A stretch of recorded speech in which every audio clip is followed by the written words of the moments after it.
성경으로 풀어보는 일터 신학 12강 2 일하는 선지자 다니엘의 일터 영성, 영향력, 신실함. 다니엘.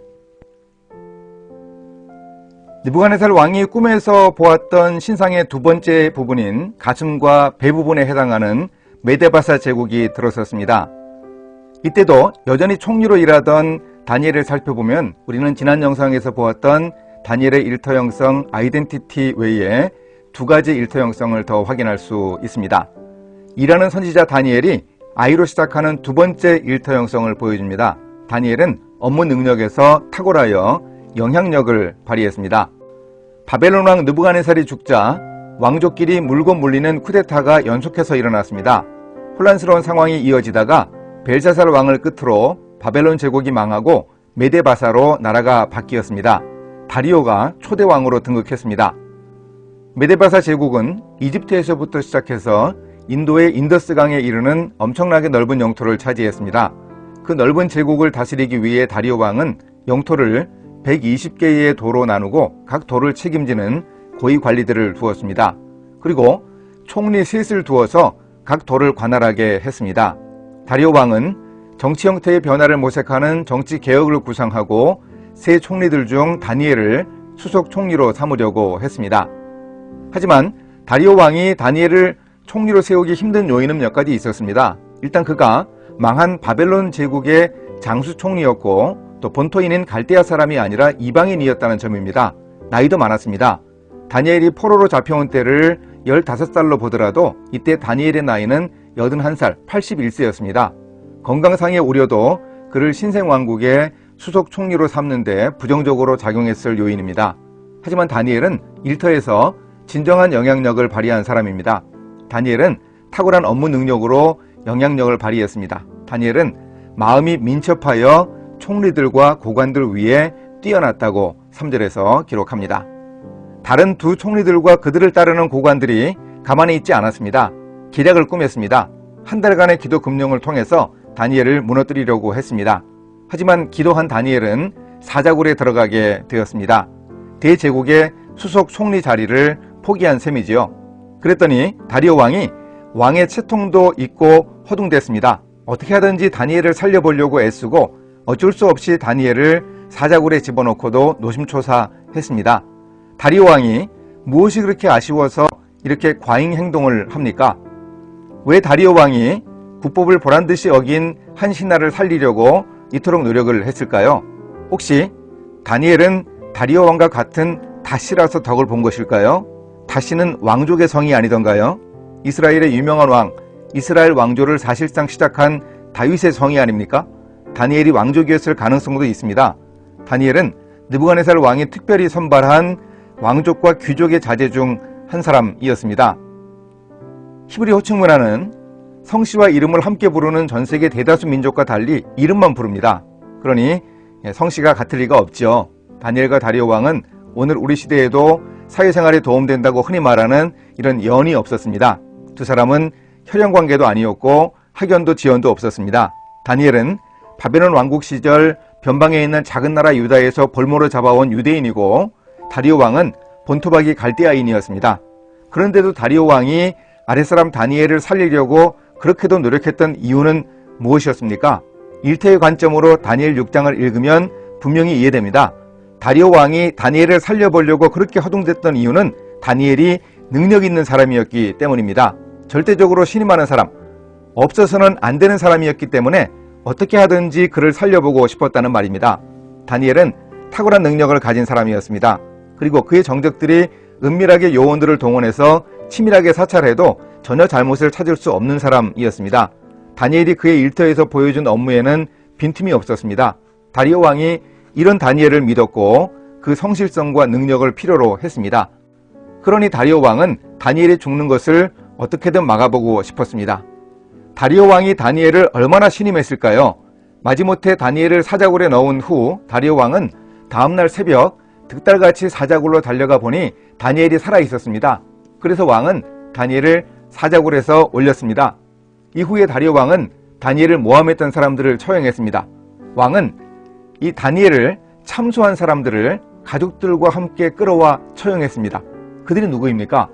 다니엘을 참수한 사람들을 가리켜 성경은 총리들과 고관들이라고 표현합니다.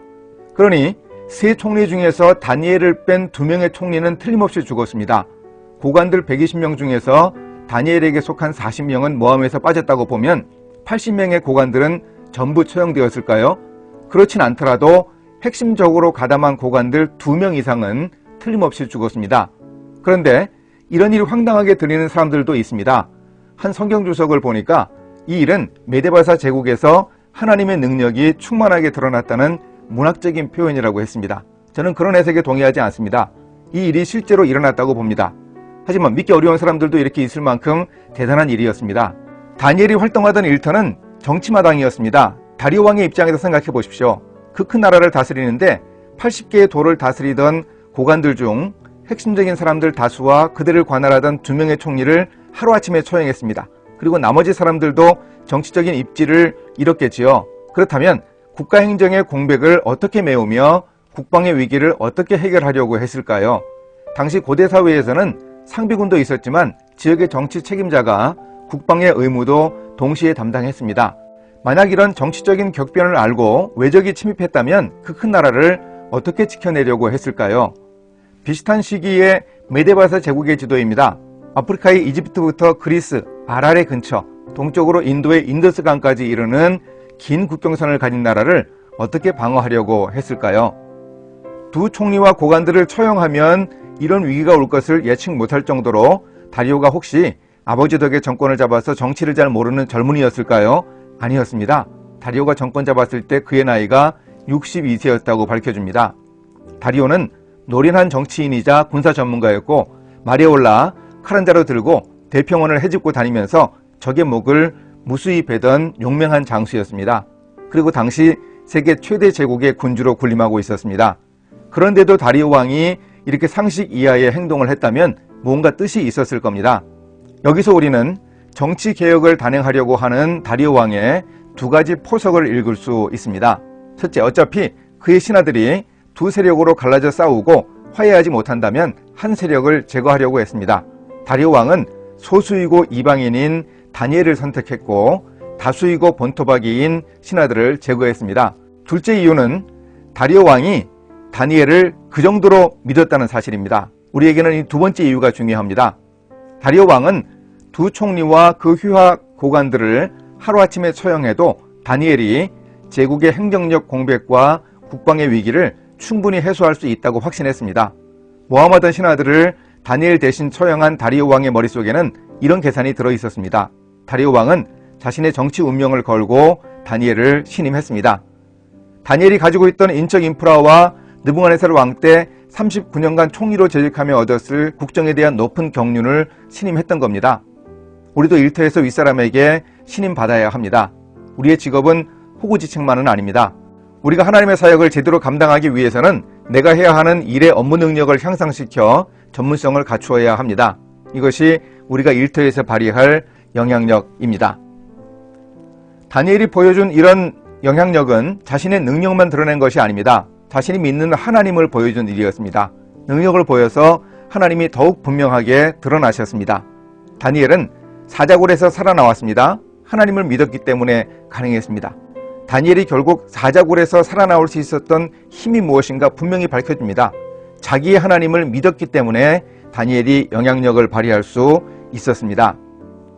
그렇다면 다니엘의 믿음이란 구체적으로 어떤 것일까요? 다니엘이 일터에서 하나님을 보여서 영향력을 발휘할 수 있었던 믿음이 다니엘 6장 10절 11절에 나타나 있습니다.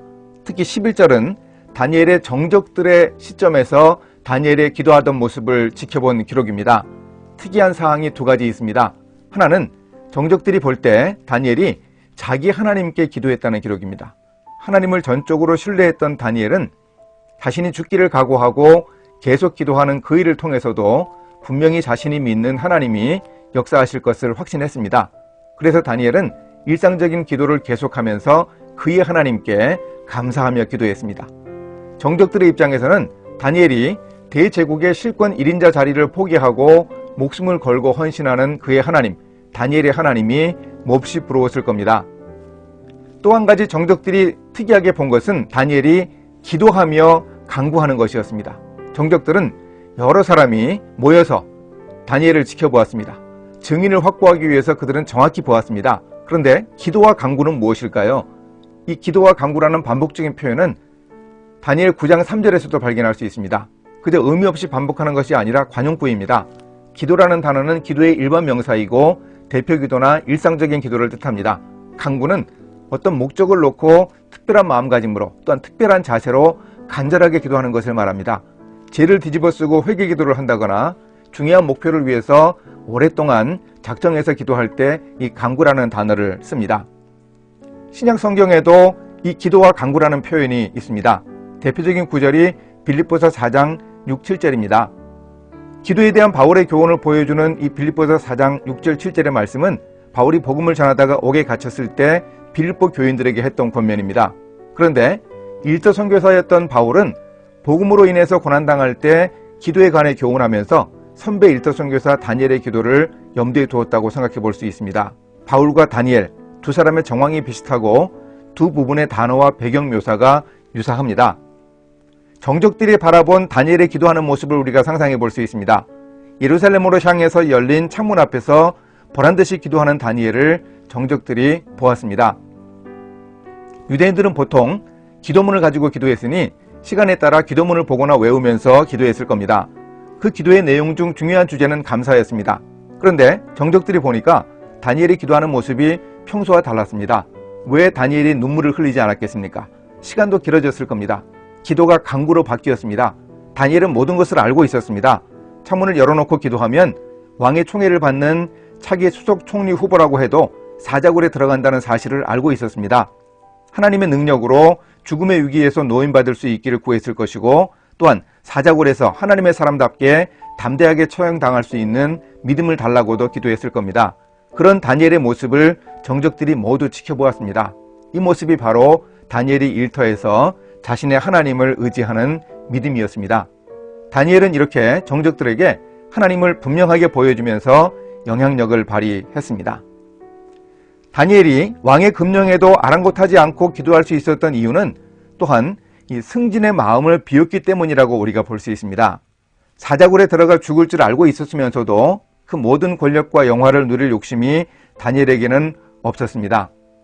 우리 주님도 비움의 영성을 보여주셨습니다. 바울은 말합니다. 그는 근본 하나님의 본체시나 하나님과 동등됨을 취할 것으로 여기지 아니하시고 오히려 자기를 비워 종의 형체를 가지사 사람들과 같이 되셨다 기록합니다.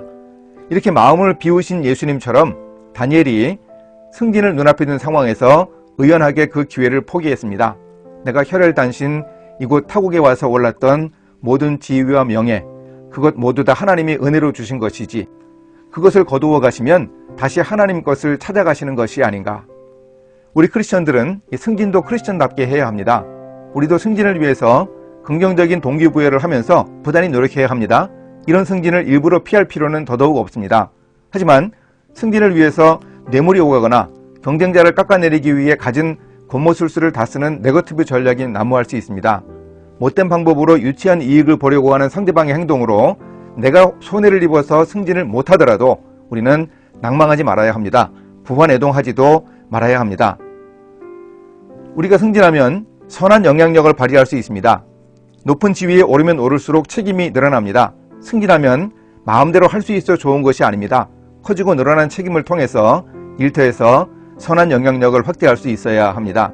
세상 속에서 영향력을 미치고 살아야 할 우리 크리스천에게 있어서 승진은 하나님의 영광을 드러내는 좋은 기회입니다. 이제 셋째, 다니엘은 이 정직과 신실함에 있어서도 탁월했습니다. 다니엘의 일터형성 세 번째는 인테그리티입니다. 정적들이 어떻게 하든 다니엘을 고발할 근거를 찾으려고 노력했습니다. 그런데 결국 찾아내지 못했습니다. 이런 정직함으로 다니엘은 다리오 왕의 신뢰를 얻었습니다. 다니엘은 일터윤리 측면에서도 탁월한 정직함을 보여주었습니다. 특히 다니엘이 겪었던 윤리 문제는 누구나 어려워하는 돈 문제였습니다. 120개의 도를 다스리는 고관들이 총리에게 직무를 보고하게 해서 왕에게 손해가 없게 하려 했습니다. 이것은 주로 재정적 책임을 의미합니다.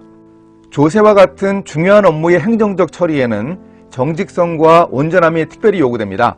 그 일에 있어서 다니엘은 탁월함을 보여주었습니다. 다니엘이 수석 총리에 오르지 못하도록 다른 두 총리들과 고관들이 치밀하게 사찰했습니다. 얼마나 열심히 다니엘의 혐의를 찾으려고 했는지 고발할 근거, 허물, 그릇됨, 허물이라고 5차례나 단어를 3개로 바꾸면서 강조해서 표현하고 있습니다. 예전 정권에서 오랫동안 총리로 일했던 그 모든 기록을 뒤지면서 다니엘이 수석 총리에 적합하지 못한 사람이라는 증거를 찾으려고 했을 겁니다. 그들의 낙담이 가득 담긴 탄식을 들어보십시오. 이 다니엘은 그 하나님의 율법에서 근거를 찾지 못하면 그를 고발할 수 없으리라. 그래서 결국 하루에 3번씩 기도하는 다니엘의 습관을 파악하고 모의해서 한 달간의 기도 금령을 만들어서 다니엘을 모함했습니다. 당시 메데바사 제국에서 왕이 내린 조서의 효력이 발생되기 위해서는 180일의 시행 준비 기간이 필요했습니다. 이집트에서 인도의 인더스강에까지 이를 만큼 이 광활한 영토와 다양한 민족으로 구성된 메데바사 제국에서 이 조서의 발효는 꽤 오랜 준비 기간이 필요했던 겁니다. 그들은 다니엘을 하루빨리 처형하고 싶어서 조바심이 나는 상황에서도 6개월이나 기다려야 시행되는 이 왕의 조서를 통해서나 다니엘을 넘어뜨리려고 했습니다. 참 눈물이 날 만큼 처절한 광경인데 다니엘이 이 정도로 그의 일터에서 신실함과 정직함과 온전함을 보여주었습니다. 우리가 정직해야 하는 것 잘 알고 있습니다. 그런데 일터 현장에서 실천하기가 쉽지 않습니다. 그래서 이 정직의 실천을 위한 윤리적 결단을 다양한 상황에서 생각해 볼 수 있어야 합니다. 현실적 결단의 상황이 있습니다. 점진적 결단의 상황도 비일비재합니다. 순교적 결단을 해야 할 상황도 간혹 있습니다. 흔하지는 않지만 먼저 순교적 결단을 한번 생각해 보겠습니다. 우리는 일터에서 심각한 정체성의 위기와 윤리적 딜레마에 빠져 고민하게 하는 이 순교적 상황을 겪을 수 있습니다. 하나님 외에 어떤 우상에게도 절하지 말라는 하나님의 말씀을 지키느냐, 아니면 국가 권위에 대한 복종의 의무를 다하느냐라는 이 힘든 선택의 갈림길에 설 수 있습니다.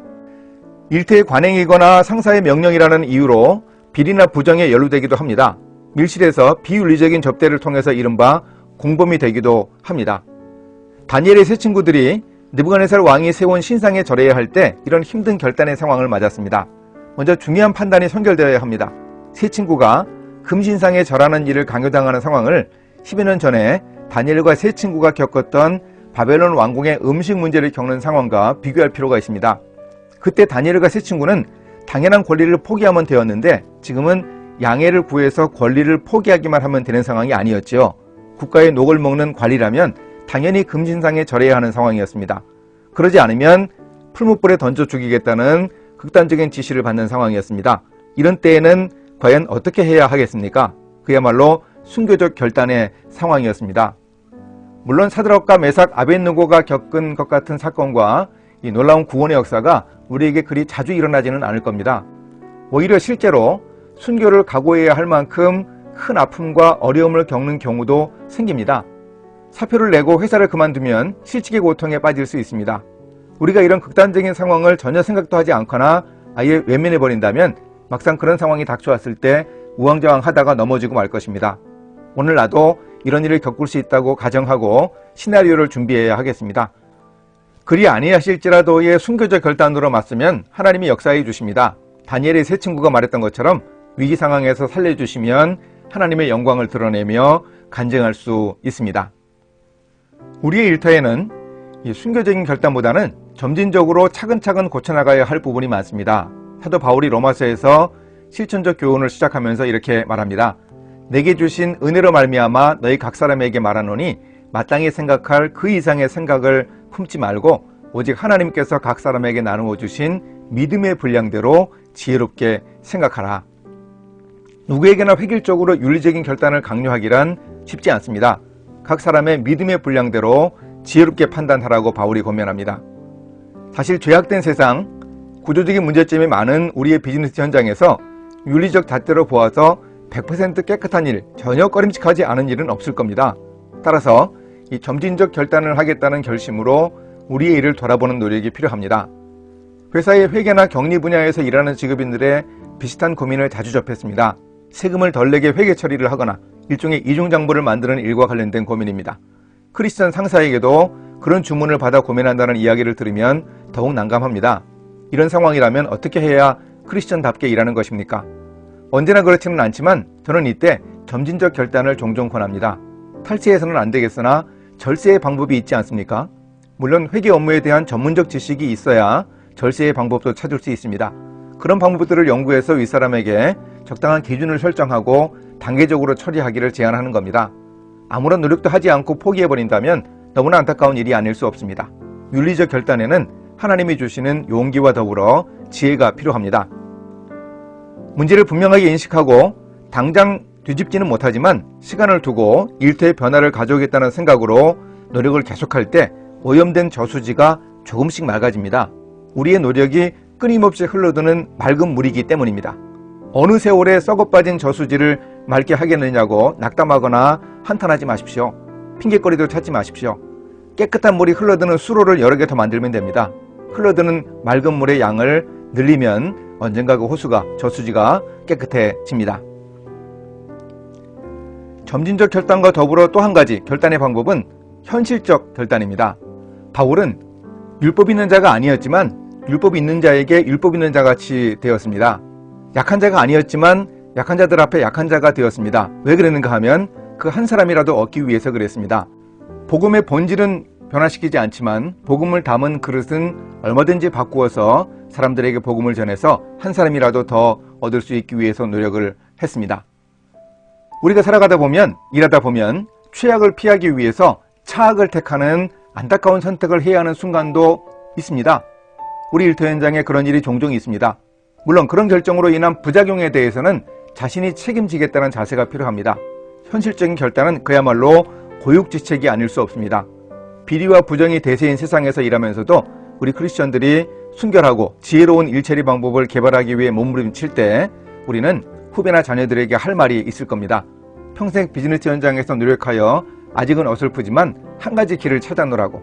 좁은 길이어서 가슴 저리고 아슬아슬했지만 내가 걸어온 바로 그 길을 걸어보라고 말입니다. 용기 있는 결단으로 대안을 세우고 정직을 실천한 한 사례를 소개합니다. 중국 수저우에서 사역하는 한 선교사님께 이야기를 들었습니다. 수저우에 있는 우리나라의 한 전자회사에서 자재 구매를 담당하던 분의 이야기였습니다. 그 공장에서 노트북 컴퓨터를 생산하는데 다양한 색상의 컬러 케이스를 적용해서 젊은이들의 취향을 반영하기로 결정했습니다. 구매 담당인 A 부장이 시장 조사를 했더니 대만 타이중에 있는 공장의 컬러 노트북 케이스가 가장 품질이 좋았습니다. 구매를 의뢰했는데 대만의 그 회사는 사장의 지시로 S전자 회사에는 자재를 판매하지 않는다고 했습니다. 과거에 거래하면서 억울한 일을 겪었기 때문입니다. 하지만 A 부장은 다른 대안도 없어서 기도하며 하나님의 도우심을 구했습니다. 대만에서 직원에게 직접 사장님을 만날 수 있게 해달라고 간곡하게 부탁했고 드디어 그 회사를 찾아가서 사장님을 대면하게 되었습니다. 그런데 그 사장님이 A 부장을 만나자마자 어느 회사에서 왔느냐고 물었습니다. 그 회사의 직원들이 거래를 원하는 상대 회사를 밝히지 않고 만남을 주선한 듯 했습니다. 하지만 A 부장은 S전자에서 왔다고 회사 이름을 이야기했습니다. 그러자 자리에서 벌떡 일어난 사장은 직원들에게 절대 물건을 주지 말라고 화를 내면서 나가버렸습니다. 황당한 분위기에서 그랬는지 대만 회사의 직원 한 사람이 담뱃갑을 던져주면서 담배를 피우라고 했습니다. A 부장은 담뱃갑을 돌려주면서 이렇게 말했습니다. 우리 회사를 위해서 많이 애써주셔서 감사하고 정말 죄송합니다. 저는 리얼 크리스천입니다. 리얼 크리스천은 세 가지를 않습니다. 술, 담배를 하지 않고 이성과 성적 범죄에 빠지지 않고 거짓말을 하지 않습니다. 그래서 사장님께 우리 회사의 이름을 말했습니다. 다시 한번 감사하고 또 죄송합니다. 그렇게 아쉬운 마음으로 돌아 나왔습니다. 그런데 회사 건물을 벗어나지 않았는데 그 회사의 한 직원이 달려와서 A 부장에게 말했습니다. 당신이 리얼 크리스천이라고 우리 사장님께 말씀드렸습니다. 왜 그랬는가 하면 우리 사장님이 당신과 비슷한 리얼 크리스천이기 때문입니다. 다시 한번 보자고 하십니다. 마음에 엉어리가 있었지만 물품 구매를 요청하는 담당자가 자기 신앙을 용기 있게 고백했다는 이야기를 듣고 그 회사의 사장은 앙금을 털어냈습니다. 결국 S전자는 젊은이들 취향에 맞는 다양한 색상의 품질 좋은 케이스로 노트북 컴퓨터를 생산할 수 있었습니다. 정직하기 위해서 하나님의 뜻을 찾으면서 노력하면 하나님이 이런 방법으로도 길을 열어 주십니다. 다니엘이 그의 일터에서 어떻게 일터 영성을 보여주었는지 살펴보았습니다. 다니엘은 탁월한 능력을 가지고 있었습니다. 고결한 윤리의식을 가지고 정직을 실천했습니다. 그래서 바벨론이나 메데바사 제국의 궁궐에서 동료들과 남다른 영성을 보여주었습니다. 일터 사역자 다니엘이 이렇게 정체성과 능력, 정직함으로 무장했을 때 놀라운 하나님의 역사를 이방 땅 궁궐에서 드러낼 수 있었습니다. 다니엘이 사람들에게 하나님을 보여주었습니다. 특히 다니엘이 일터에서 보여준 탁월한 영성은 공식 조서를 통해 드러났다는 사실이 더욱 의미가 있습니다. 다리오 왕은 사자굴에 들어간 다니엘이 살아나와서 메데바사 제국의 수석 총리가 되는 과정을 통해서 하나님을 분명히 보았습니다. 또한 하나님의 나라도 멸망하지 않고 그 권세가 무궁할 것을 알았습니다. 그런 내용을 조서에 다 언급했습니다. 하나님의 사람 다니엘이 세상에서 인정받을 때 하나님의 능력이 이렇게 공적인 경로를 통해서 드러날 수 있다는 사실이 놀랍습니다. 이 사실이 중요합니다. 오늘날에도 우리 크리스천들이 세상과 일터에서 바로 서면 하나님의 영광이 이렇게 공식적으로 드러날 수 있습니다. 어떤 직업을 가지고 일하든 간에 우리 크리스천들이 영향력을 행사하면 사람들이 우리가 일하는 모습을 어떻게든 틀림없이 지켜봅니다. 그리고 하나님께 영광 돌립니다. 그러면 세상의 일터에서도 하나님의 영광이 널리 선포되는 놀라운 역사를 우리도 체험할 수 있습니다. 다니엘의 선한 영향력을 배웁시다. 우리도 나름대로 일터와 세상에서 사람들에게 하나님을 보여주어야 하겠습니다. 우리가 다니엘의 일터 영성을 살펴보았습니다. 지난주에 정체성, 또 영향력, 신실함을 통해서 일하는 선지자 다니엘이 일터에서 하나님을 보여주는 모습을 우리가 살펴봤습니다. 이제 일터신학 구약을 마치고 다음 영상부터는 신약 속에 나타난 일터신학을 살펴보도록 하겠습니다. 감사합니다.